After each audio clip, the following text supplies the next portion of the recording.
ఈ సాయంకాలం దేవుని సన్నిధిలో మనం ఉండుట దేవుని యొక్క చిత్తమనే జ్ఞాపకం చేసుకొని మొదటిదిగా దేవునికి వందనాలు చెల్లించబద్దులమై ఉన్నాం.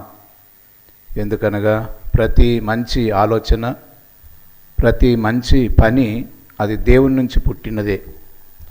మన సొంతగా మంచిని ఆలోచన చేయలేము, మంచి పనులు చేయలేము. మనస్సు ఎరిగినటువంటి వాడు దేవుడు ఒక్కడు మాత్రమే.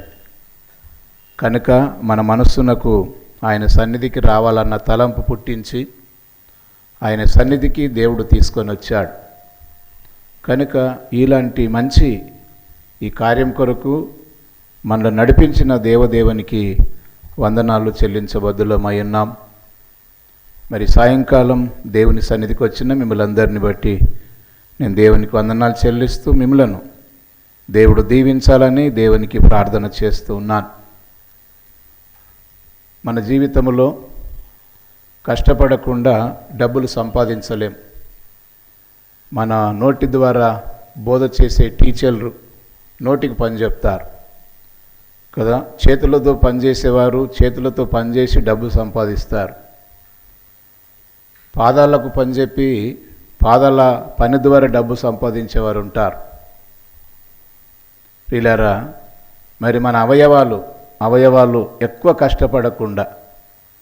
కష్టపడకుండా ఆశీర్వాదాలు సంపాదించే స్థలం ఏదన్నా ఉంటే ఆలయమే కదా.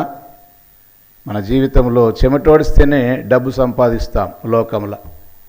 కానీ చెమటోడ్చకుండా ఫ్యాన్ కింద కూర్చొని సంపాదించే ఆశీర్వాదాలు మందిరంలో మాత్రమే దొరుకుతాయి.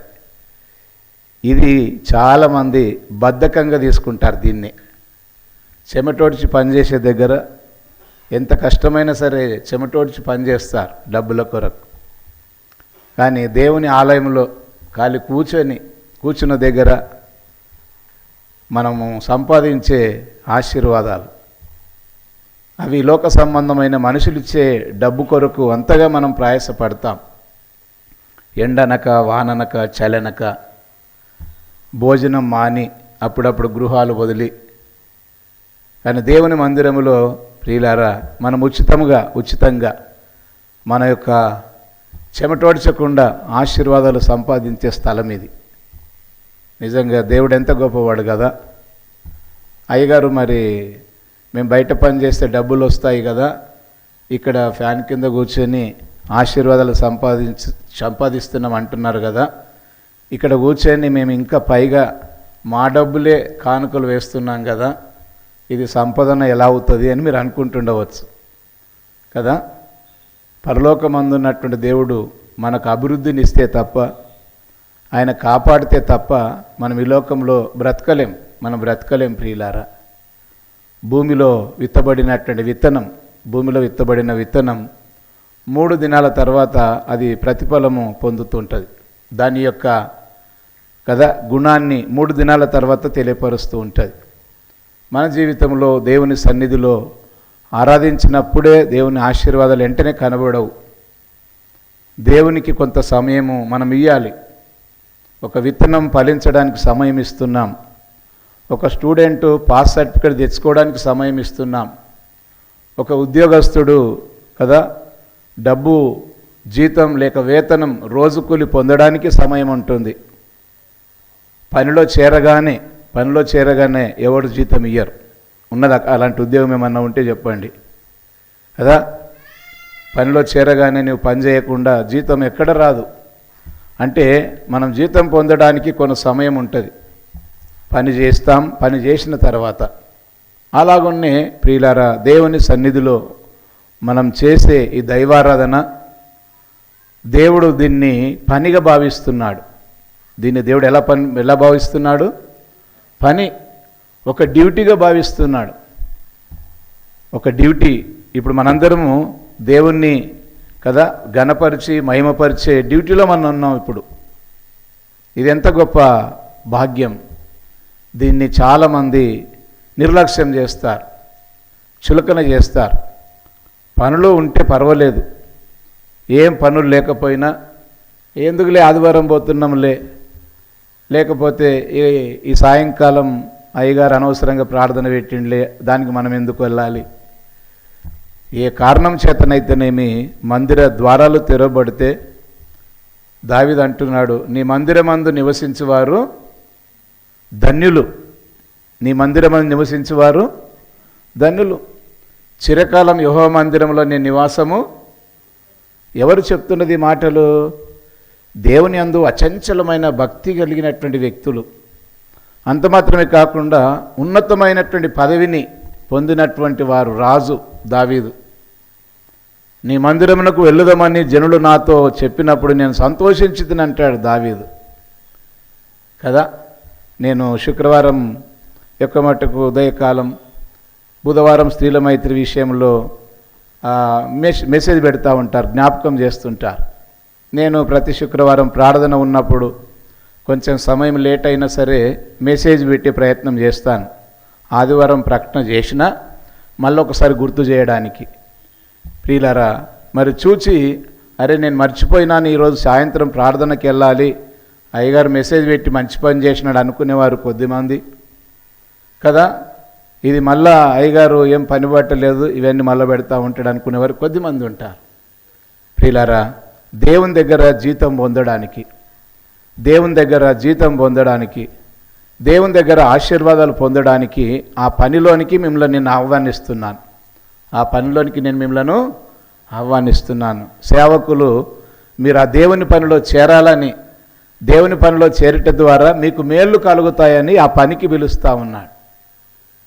కాబట్టి దేవుని పిలుపును మన జీవితంలో ఎంతో శ్రేష్టమైనదిగా భావించాలి. మనం ఆదివారం విన్నాము కదా, యేసుక్రీస్తు ప్రభుల వారు ఆయనతో ఉండి, ఆయనతో కలిసి, ఆయనతో పాటు తిరుగుతూ, ఆయన చేసే అద్భుతాలు, ఆయన చేసే ఆశ్చర్య కార్యాలు, ఆయన ఎంతో కాలం ఉండాడు కాబట్టి కొంతకాలమే ఉంటాడు కనుక ఆయనతో ఉండే భాగ్యం ఒక విందుతో సమానం. మనకిక మనం వెళ్ళిన తర్వాత అక్కడ విందున్నదని తెలిస్తే మనం ఎంత సంతోషపడతామో. ఆ రీతిగా యేసుక్రీస్తు ప్రభుల వారు ఆ విందుకు పిలిస్తే కదా, కొద్దిమంది ఆ పని ఉంది ఈ పని ఉందని, పొలం కొనుక్కున్నాను, ఎడ్లు కొనుక్కున్నాను, పెళ్లి చేసుకున్నానని వెళ్ళిపోయినప్పుడు యేసుప్రభుల వారు అన్న మాట ఏంటంటే, అయ్యా నేను అందరిలో నుండి వీరిని ఏర్పాటు చేసుకున్నాను, అందరినీ కాదని కొద్దిమందిని ఏర్పాటు చేసుకున్నాను, వారిని రమ్మంటే సాకులు చెప్తూ ఉన్నారు. కాబట్టి నా చేత ముందుగా ఏర్పాటు చేయబడినటువంటి వాళ్ళు చాలామంది వీధుల్లో తిరుగుతున్నారు, వారిని తీసుకురండి విందుకు అన్నాడు. ప్రియులారా, మరి దినం ప్రభు యొక్క రాకడలో అలాంటి వారు ఎత్తబడతారేమో. ప్రియులారా, అలాంటి వారు ఎత్తబడతాడేమో. మొదటి వాళ్ళమైన మనం కడపటి వాళ్ళంగా మారిపోతామేమో. కడపటి వారుగా ఇప్పుడు కదా, కొంతకాలం క్రితం నుంచి యేసుప్రభుని నమ్ముకున్నవారు వీళ్ళంతా కడపటి వారు, వీళ్ళంతా మొదటి వారు ఉంటారేమో. మనం విశ్వాస భ్రష్టులం అయిపోతామేమో నిర్లక్ష్యం చేసి. ప్రియులారా, అందుకే ఈ దినమున తెస్సలోనికి రాసినటువంటి పత్రిక ద్వారా దేవుడు మాట్లాడుతూ ఉన్నాడు. చాలా విషయాలు ఉన్నాయి, కానీ ఒక 3 విషయాలు మీతో పంచుకోవాలని ఆశపడుతూ ఉన్నాను. తెస్సలోనికి రాసినటువంటి పత్రిక 5వ అధ్యాయము, ముఖ్యంగా 15వ వచనం నుంచి నేను 15, 16 వచనాల్లో ఉన్న ప్రాముఖ్యమైన విషయాలు తెలియచేయాలని ఆశపడుతూ ఉన్నాను. 15వ వచనం, నా 5వ అధ్యాయం 15, ఎవడును కీడునకు ప్రతి కీడు ఎవనికైనను చేయకుండా చూచుకొనుడి. మీరు ఒకని ఎడల ఒకడును మనుషులందరి ఎడల ఎల్లప్పుడూ మేలైన దాన్ని అనుసరించి నడుచుకొనుడి. ప్రభు ఈ మాటలు జ్ఞాపకం చేస్తూ ఉన్నాడు. యేసుక్రీస్తు ప్రభుల వారు జన్మించక మునుపు, యేసు ప్రభుల వారు భూమి మీద జన్మించక మునుపు దేవుడు దూతల ద్వారా మాట్లాడినాడు, దేవుడు ప్రవక్తల ద్వారా మాట్లాడినాడు, దేవుడు యాజకుల ద్వారా మాట్లాడినాడు. కానీ కొత్త నిబంధన యేసు ప్రభుల వారు భూమి మీదకి వచ్చిన తర్వాత యేసు ప్రభు స్వయంగా మాట్లాడుతున్నాడు. యేసు ప్రభు స్వయంగా మాట్లాడుతున్నాడు. అంటే పాత నిబంధన వచనాలకు, కొత్త నిబంధన వచనాలకు కదా, పరలోకం అందున్నటువంటి దేవుడు మాట్లాడింది పాత నిబంధన అయితే, భూమి మీదకి మన మధ్యలోనికి వచ్చి మనతో ఉండి మాట్లాడుతున్నది పరిశుద్ధాత్మ యేసుక్రీస్తు ప్రభుల వారు. ఎక్కడనో పరలోకంలో ఉన్నటువంటి దేవుడు మాట్లాడిన మాటలు పాత నిబంధన భాగం, మన మధ్యలో ఉండి కదా మనతో సహవాసం చేస్తూ మనతో ఒక స్నేహితుడు ముఖాముఖి నిలబడి మాట్లాడినట్టు మాట్లాడుతున్నది కొత్త నిబంధన భాగం. మనం కొత్త నిబంధన భాగంలో ఉన్నామంటే యేసుప్రభుల వారు స్వయంగా మన మధ్యలో ఉండి మనతో మాట్లాడిన మాటలు ఎంత గొప్ప ఆధిక్యత కదా. ఇప్పుడు అమెరికాలో ఉన్న మన స్నేహితులతో ఏమంటారు దాన్ని, వాట్సాప్లో మాట్లాడితేనే ఎంత సంతోషపడతాం ఆ ముఖం చూసుకుంటా. కానీ యేసుక్రీస్తు ప్రభుల వారు మన మధ్యలో ఉంటూ మనతో ఒక ప్రాణ స్నేహితునిలాగా మాట్లాడుతూ ఉన్నాడు.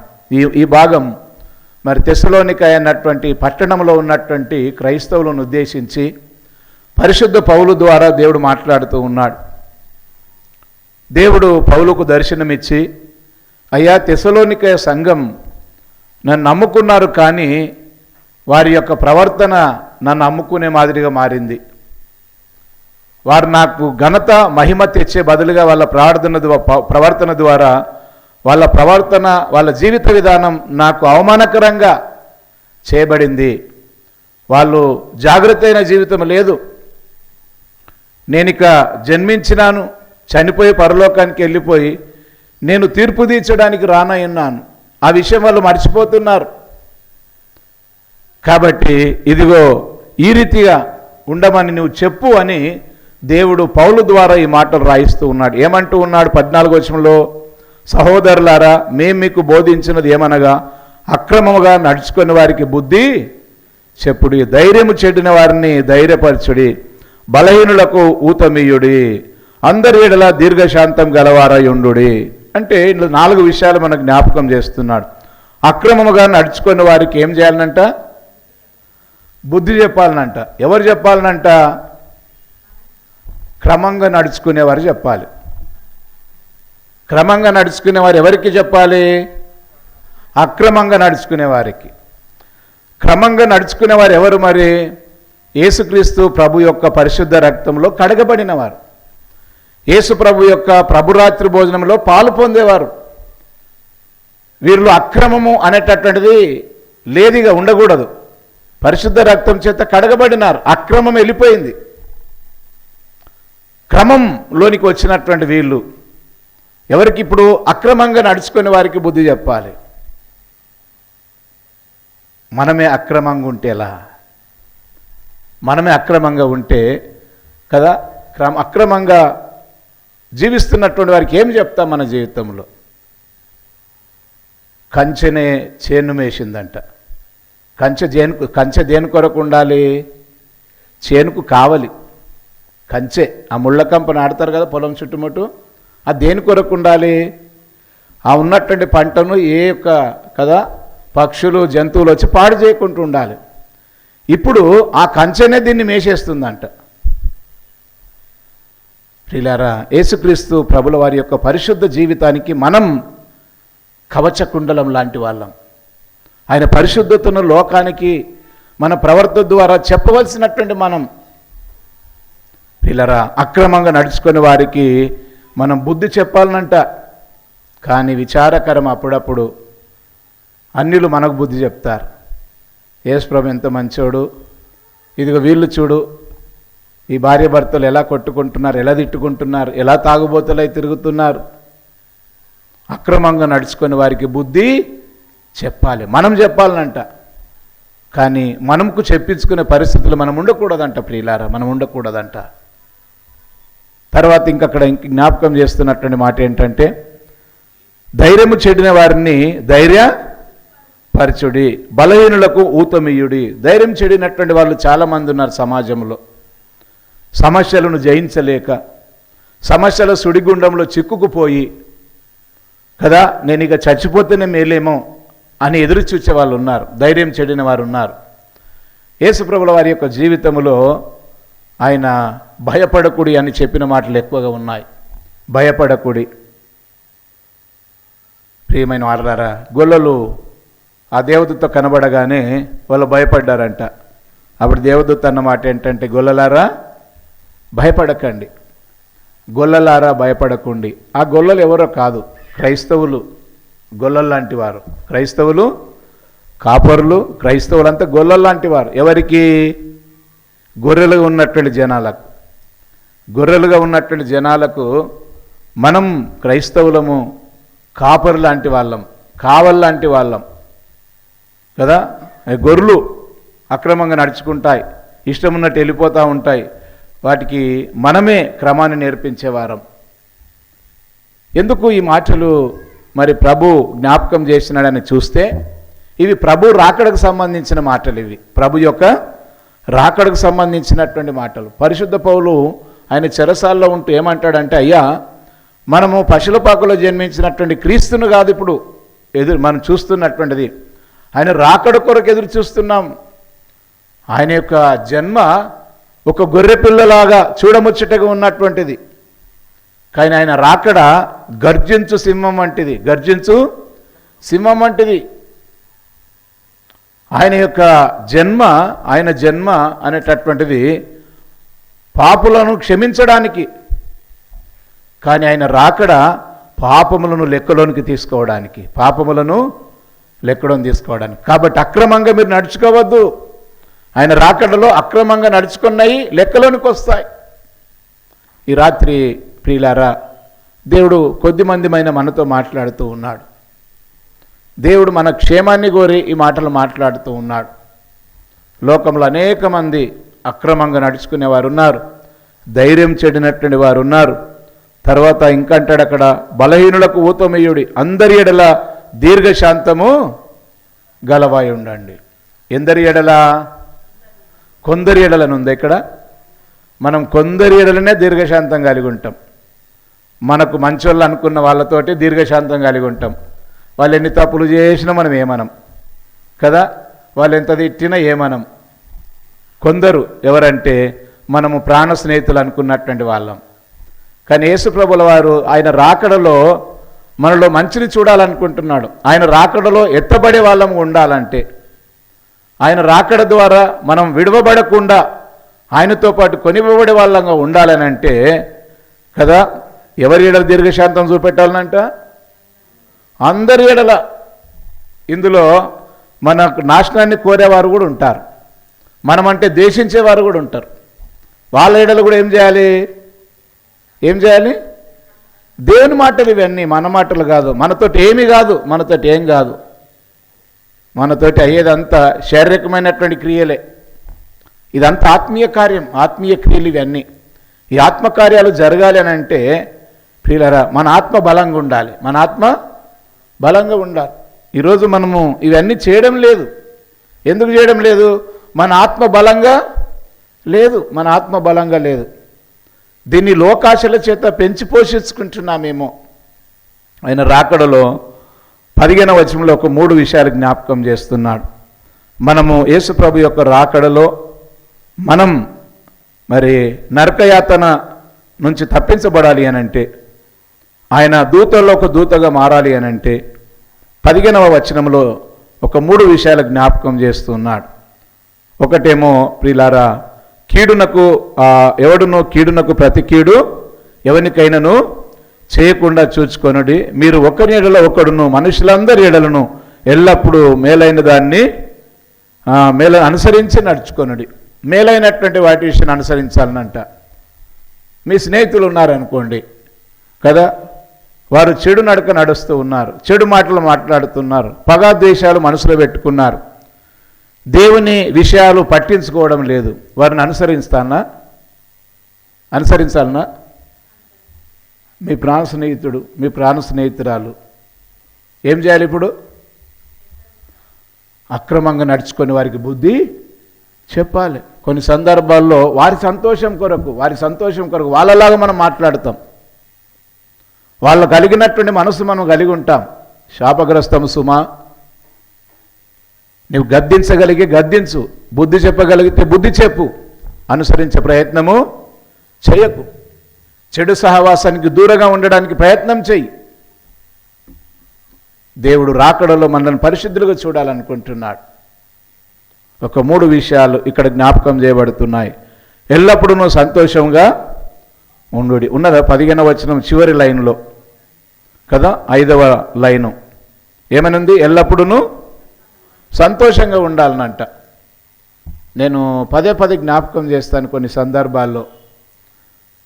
మన కుటుంబ పరిస్థితులను బట్టి కొన్ని సందర్భాల్లో బయట మనం సంతోషంగా తిరుగుతాం, ఇంట్లోకి రాగానే భార్యను చూడగానే భర్తను చూడగానే భార్య ఏదో పోగొట్టుకున్నట్టు అప్పుడప్పుడు మనసాయసంతో కొట్లాడుకొని ఉండటం బట్టి ఇంట్లోకి రాగానే ఇక మొహమాటం, బిడియంగా ఉండడం, ఇలాంటివి చేస్తూ ఉంటాం. అప్పుడప్పుడు మందిరానికి వచ్చిన తర్వాత కూడా కదా, నేను మొన్న బహుశా పోయిన ఆదివారం అనుకుంటా జ్ఞాపకం చేశాను, మందిరంలో అడుగుపెట్టినామంటే మనం అందరితోటి నవ్వుతూ సంతోషంగా అందరినీ గమనించాలి, అందరితో కలిసి ఉండాలి. ప్రియులారా, రాగానే మనం అనుకుంటాం ఇక మళ్ళీ ఎప్పుడో అన్న మాటలు జ్ఞాపకం పెట్టుకుంటాం, ఎలక్షన్లో జ్ఞాపకం పెట్టుకుంటాం కదా. ఇవన్నీ మన ఆలయంకి వచ్చిన తర్వాత మనం సంతోషాన్ని కోల్పోతున్నాం. కొన్ని సందర్భాల్లో దేవుడు జ్ఞాపకం చేస్తున్న మాట ఏంటంటే ఎల్లప్పుడూ సంతోషంగా ఉండండి, ఎల్లప్పుడూ సంతోషంగా ఉండండి. అయ్యా నేను ఎల్లప్పుడూ సంతోషంగా ఉంటా, వాళ్ళని చూస్తేనే నాకు కోపం కదా. ప్రియులారా, యేసుక్రీస్తు ప్రభుల వారి యొక్క మనస్సు మనం కలిగి ఉండాలనంట. నిజంగా ఒంటరిగా మనం ఆలోచన చేస్తే అందరూ దేవుళ్ళు చెప్పిన విషయం ఏమో నాకు తెలియదు, కానీ యేసు ప్రభుల వారి యొక్క బోధ ప్రకారం జీవించాలంటే ఏమంటారు దాన్ని, గుండె ధైర్యం ఉండాలంట. ఏముండాలి? గుండె ధైర్యం ఉండాలి. పిరికి పందలు, లోకస్తులు యేసు ప్రభు బోధ ప్రకారం జీవించడం చాలా కష్టం. మనం అనుసరించలేని వాళ్ళంగా ఉంటే మనం ఇంకా లోకస్తులమే. ప్రియులారా, ఈ విశ్వాసం చాలా శ్రేష్టమైంది సుమా. ఆస్తిపాస్తులు పెంచుకునేది కాదు విశ్వాసం. అనారోగ్యాన్ని పోగొట్టుకొని ఆరోగ్యాన్ని పొందేది మాత్రమే కాదు. ఆయుష్కాలాన్ని పెంచుకునేది మాత్రమే కాదు. పరలోకములో ఉండేటటువంటిది ఉంచగలిగిన విశ్వాసం ఇది. ఎక్కడుంచే విశ్వాసం ఇది? పరలోకానికి తీసుకుపోయేటటువంటి విశ్వాసం ఇది. ఆస్తిపాస్తులు కదా, కొద్దిమంది అంటారు, అయ్యా నేను దేవుని నమ్ముకున్నాక గొప్పనైనా, దేవుని నమ్ముకున్న తర్వాత నాకు అది అయింది ఇదైంది అంటారు. ప్రియులారా, మంచిదే, ఆ సాక్ష్యం తప్పేమి కాదు. కానీ దాంటికంటే శ్రేష్టమైంది నిన్ను దేవుడు పరలోకంలో ఉంచాలనుకుంటున్నాడు. నీ విశ్వాసాన్ని బలపరుచుకోవాలి. రెండవది అంటాడు అక్కడ, ఎల్లప్పుడూ సంతోషంగా ఉండుడి, ఎడతెగక ప్రార్థన చేయండి. ఎడతెగక, విసుకక, సనగక ప్రార్థన చేయాలి. ఎడతెగకనంట. ఎడతెగక అంటే అర్థం ఏంటి? ఎప్పటికీ నీకు సమయం దొరికినప్పుడల్లా. ఎడతెగక అంటే 24 గంటలని కాదు అక్కడ. ఎడతెగక నీకు సమయం దొరికినప్పుడల్లా, నీ ఇంటిలో కానీ మందిరంలో సహవాసం జరుగుతున్నప్పుడు కానీ ఎడతెగక ప్రార్థన చేయుడి. ఎందుకంటే దానికి ముందుగా దేవుని యొక్క వాక్యంలో రాయబడింది ఏంటంటే, దేవుని యొక్క రాకడ ఒక దొంగ వలె వస్తుందంట. దేవుని రాకడ ఎలా వస్తుందంట?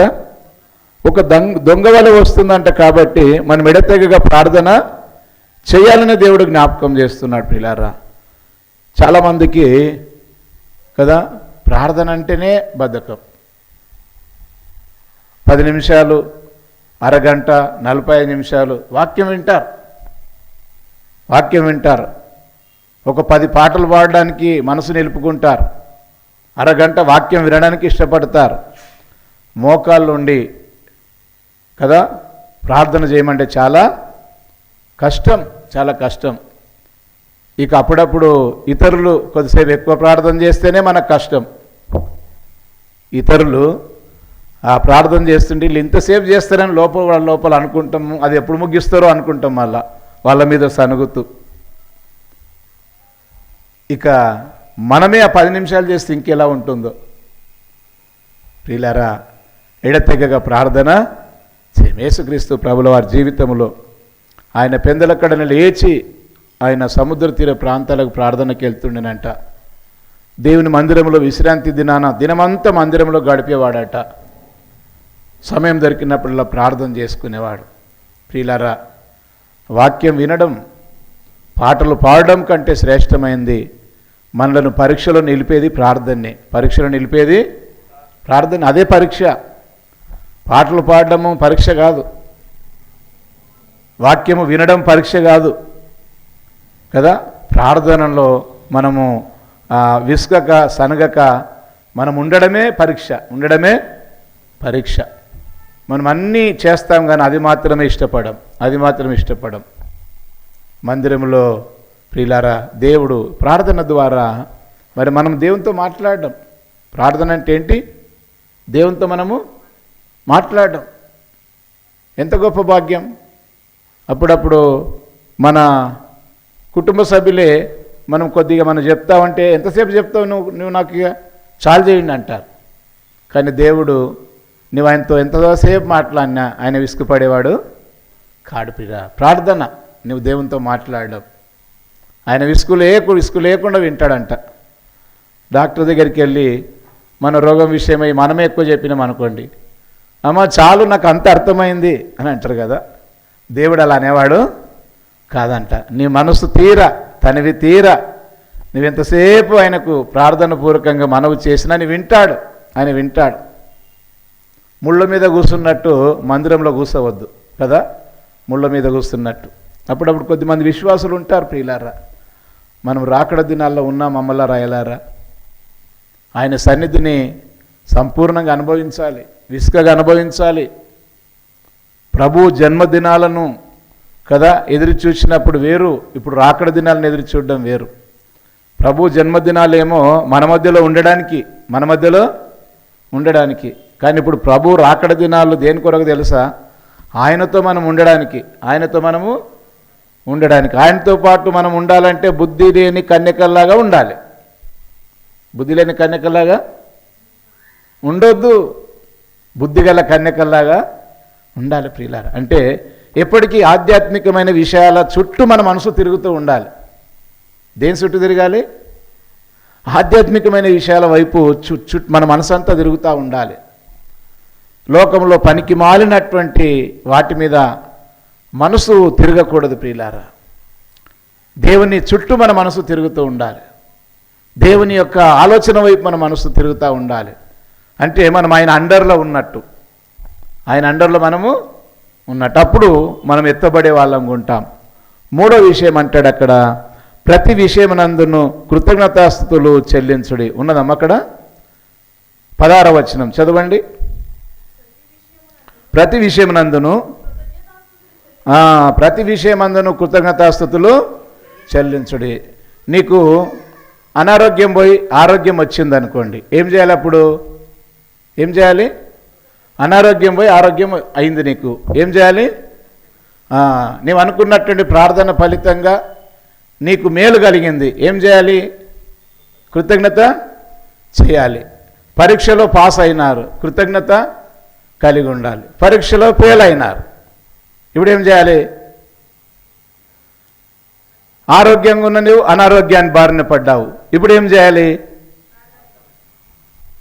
యోబు గ్రంథం 1వ అధ్యాయం 21వ వచనం చదవండి. యోబు గ్రంథం 21వ అధ్యాయం 21వ వచనం.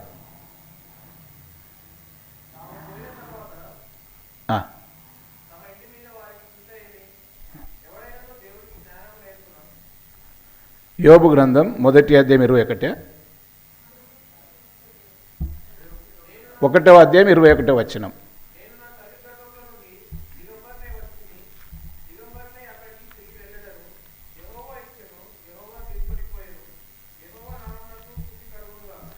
యెహోవా నామమునకు స్తుతి. ఎవరన్నారు ఈ మాట? యోబు.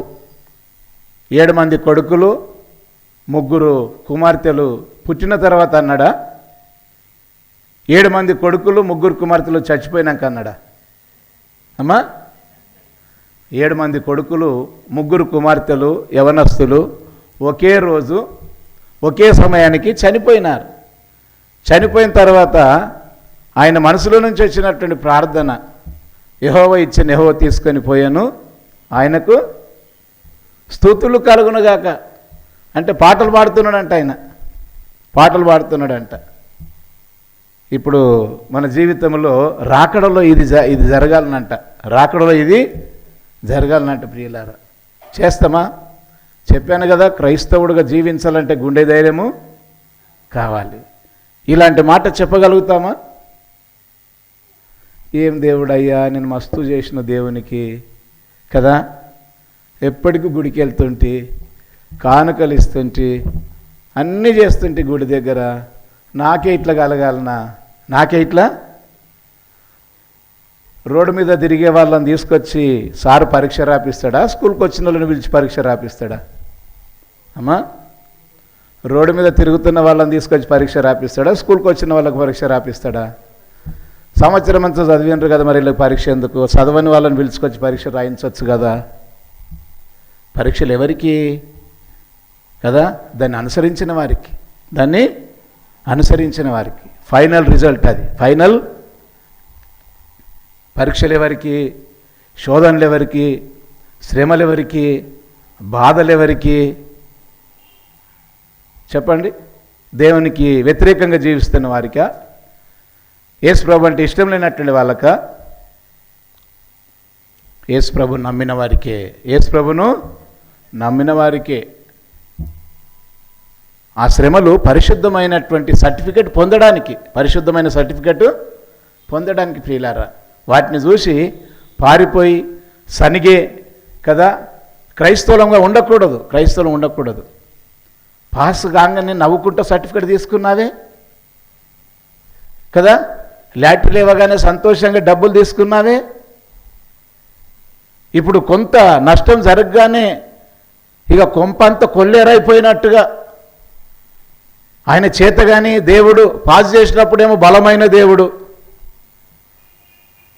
ప్రియమైన వారలారా, అసలు యేసు ప్రభుల వారి యొక్క జీవిత విధానాన్ని ఆలోచన చేస్తే ఎక్కడన్నా ఆయన సుఖపడ్డట్టు ఉందా? ఉన్నదా? ఈరోజు సుఖపడే క్రైస్తవాన్ని ఎలా కోరుకుంటావు? ఎలా కోరుకుంటావు?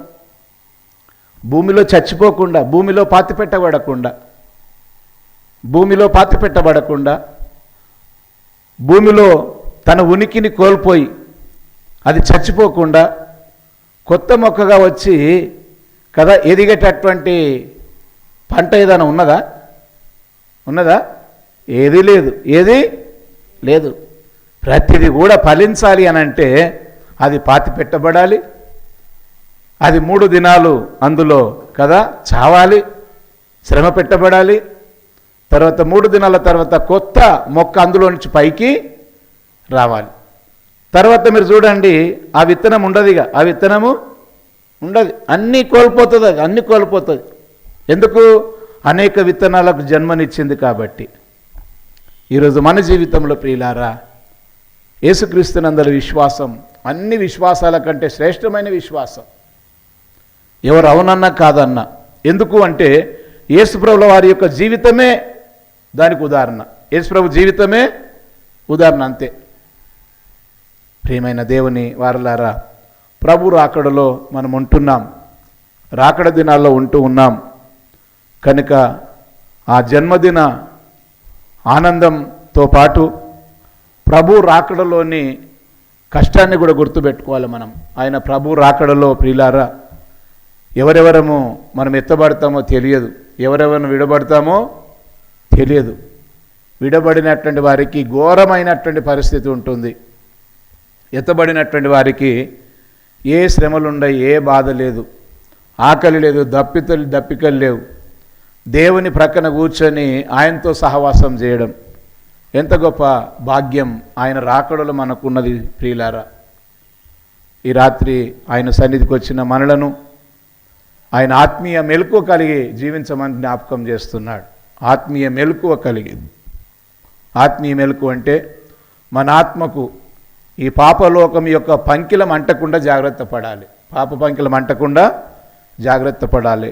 మాటల రూపకంగా కానీ, క్రియల రూపకంగా కానీ ఏ మురికిని మనం అంటించుకోకూడదు. ఏ మురికిని మనము అంటించుకోవద్దు. లోకస్తులకు అది చాలా ఇష్టం, క్రైస్తవులకు కూడా చాలా ఇష్టం. కొద్దిమందికి గుడి దగ్గర కొట్లాట అయిందంటే ఎంత సంతోషమో, బాధపడే క్రైస్తవులు ఉండరు. గుడి దగ్గర కొట్లాట అయిందంటే కొద్దిమందికి ఎంత సంతోషమో. ప్రేమైన వారలారా, దేవుని సన్నిధిని అది రాకడలో ఎత్తబడే స్థలముగా భావించాలి. రాకడలో ఎత్తబడే స్థలముగా భావించాలి ప్రియులారా. ఈ సమయంలో దేవుడు ఆయన రాకడలో మన జాగ్రత్తలు జ్ఞాపకం చేస్తూ ఉన్నాడు. ఒక మాట చదువుకొని ముగించుకుందాం. 4వ అధ్యాయం 13 నుంచి 18 వచనాలు చదువుకుందాం అంతే, వివరించడానికి నేను ప్రయత్నం చేయను, సమయం అయిపోయింది.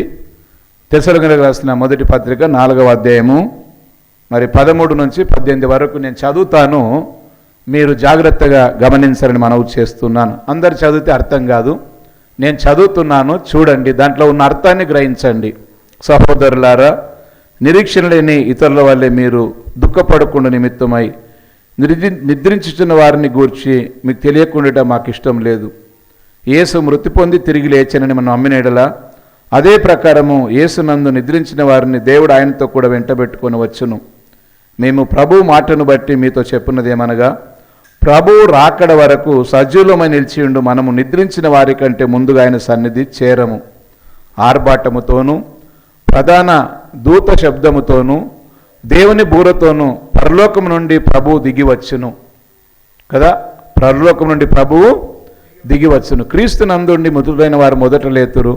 ఆ మీదట సజీవులమై నిలిచియుండు మనము వారితో కూడా ఏకముగా ప్రభువును ఎదుర్కొన్నట్టుకు ఆకాశ మండలమునకు మేఘముల మీద కొనిపోబడదాం. మనం ఆకాశ మండలానికి మేఘముల మీద కొనిపోబడతామంట.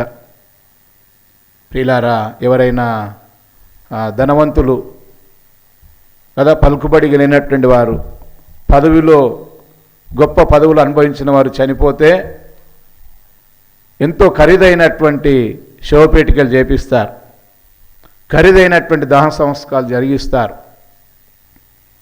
ఇక్కడ ప్రభువు రాకడలోనంట మనమందరూ కూడా ఆకాశ మండలంకు మేఘముల మీద కొనిపోబడతామంట.